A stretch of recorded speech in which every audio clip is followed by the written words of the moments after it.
What began as a quiet morning in Moscow has erupted into a high-stakes security shock. A senior Russian military intelligence general is now fighting for his life after a targeted shooting near his residence, sending ripples through the Kremlin and far beyond. As investigators race to uncover who is behind the attack, accusations, denials, and geopolitical tension collide at a dangerous moment for the region. Stay with us for the full breakdown and subscribe to the channel for fast, reliable updates. What was supposed to be an ordinary evening in Moscow suddenly turned into a high-alert security crisis. A senior Russian military intelligence general, Vladimir Alexeyev, was seriously wounded in a targeted shooting near his residence, according to Russian media reports. The attack occurred on February 6th in the Russian capital when an unidentified gunman opened fire at close range before fleeing the scene. Russian authorities confirmed that the general sustained multiple gunshot wounds and was rushed to a Moscow hospital, where he immediately underwent emergency surgery. Medical sources cited by state-linked outlets said he remains in critical condition and is currently in a coma. Law enforcement agencies have launched a full criminal investigation, opening a case under charges related to attempted murder and illegal use of firearms.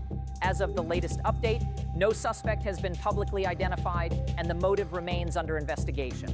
Officials emphasize that security measures around sensitive military and government figures in Moscow have been reinforced following the incident. The case has drawn particular attention because Alexeyev is considered one of the most senior figures within Russia's military intelligence structure. The attack, confirmed by multiple Russian outlets, underscores growing concerns about internal security as the wider regional conflict continues to exert pressure far beyond the battlefield.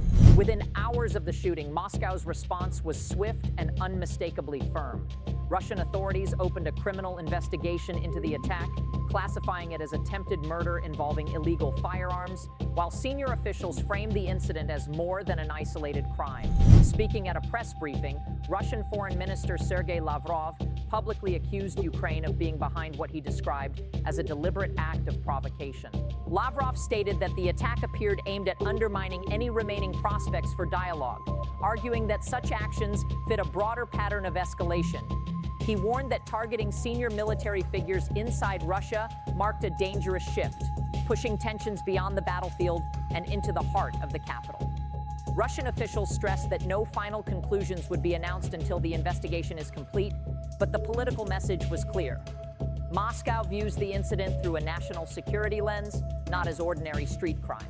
At the same time, the Russian government confirmed that security protocols for high-ranking officials have been tightened across Moscow. No evidence has been released publicly, and no suspect has been named, underscoring that the case remains active. Still, the accusations alone have added fresh strain to already fragile diplomatic channels, amplifying fears that the conflict's shadow is stretching deeper into civilian and political life. As accusations echoed from Moscow, one detail stood out just as sharply: silence from Kiev. As of the latest confirmed updates, Ukraine has not issued an official response to Russia's claim, linking it to the Moscow shooting. Ukrainian authorities have neither confirmed nor denied involvement, leaving the allegation unaddressed in public statements. This absence of direct comment has only intensified speculation at a moment when every signal is closely scrutinized. Instead, Ukrainian officials have continued to focus their messaging on the battlefield. President Volodymyr Zelensky and senior military leaders have emphasized ongoing defensive and offensive operations, highlighting what they describe as sustained pressure along key front lines. According to Ukrainian military briefings, the front line now stretches roughly 200 kilometers, with unmanned aerial vehicles playing an increasingly decisive role.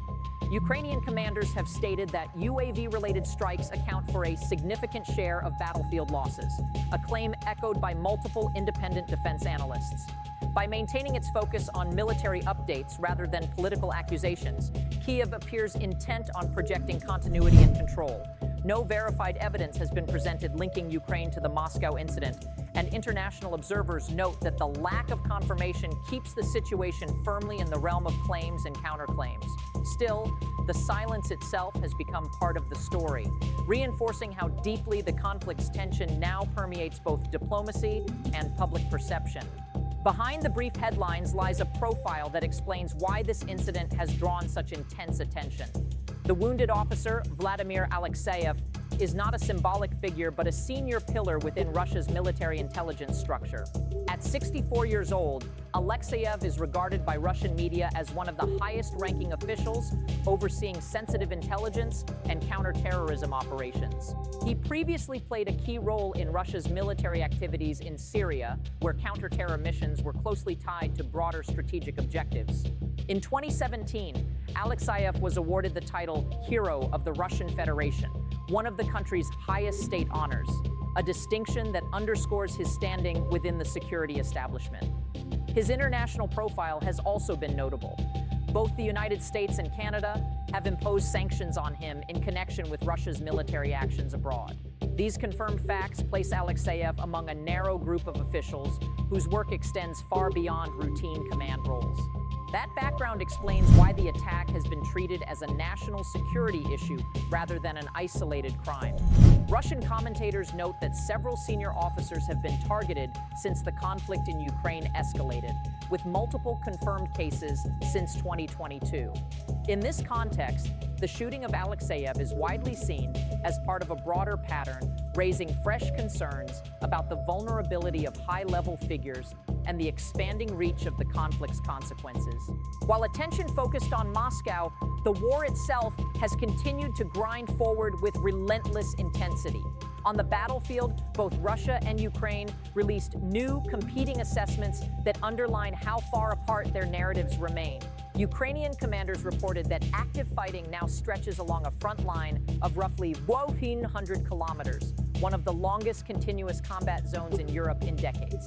A key verifiable shift is the growing dominance of unmanned systems. Ukrainian military briefings state that UAV strikes account for around 60% of battlefield losses, a figure widely cited by defense analysts monitoring the conflict. Russia, meanwhile, claims its air defenses intercepted more than 1,000 Ukrainian drones and dozens of guided munitions in a single recent reporting period, though independent verification remains limited. Moscow has also announced control over several settlements across eastern and southern regions, presenting these moves as steady, incremental gains. These parallel updates highlight a critical reality. Despite diplomatic tension and high-profile incidents far from the front, neither side is signaling de-escalation. Instead, the conflict appears increasingly technology-driven, attritional, and expansive. In that context, events like the Moscow shooting resonate more deeply, reinforcing the sense that the war's impact is no longer confined to distant front lines, but intertwined with a much broader security landscape. As the investigation continues in Moscow, the ripple effects are being felt far beyond Russia's borders. Within days of the incident, the U.S. Department of State approved a potential $185 million foreign military sales support package for Ukraine, focused on spare parts and maintenance for U.S.-supplied systems. American officials stressed that the package is defensive in nature and would not alter the regional military balance. At the same time, European discussions over long-term financial support for Kyiv have intensified, with proposals involving tens of billions of euros in loans and defense-related funding now under review. Diplomats say these talks reflect growing concern that the conflict's consequences are expanding beyond the battlefield into political and security spheres. Russia, meanwhile, has warned that escalating pressure and external involvement risk further destabilizing the situation. No international body has linked the Moscow shooting to any foreign government, but the timing has sharpened global attention. For many observers, the episode underscores how closely security incidents, military aid, and diplomacy are now intertwined in this rapidly evolving crisis. As investigations continue and accusations remain unresolved, the Moscow shooting highlights how far the shockwaves of this conflict now reach. With security fears rising and diplomacy under strain, the coming days could prove decisive. What do you think this incident means for regional stability and future negotiations? Share your thoughts in the comments, like the video, and subscribe to the channel for timely updates. Thank you for watching, and we appreciate your continued support.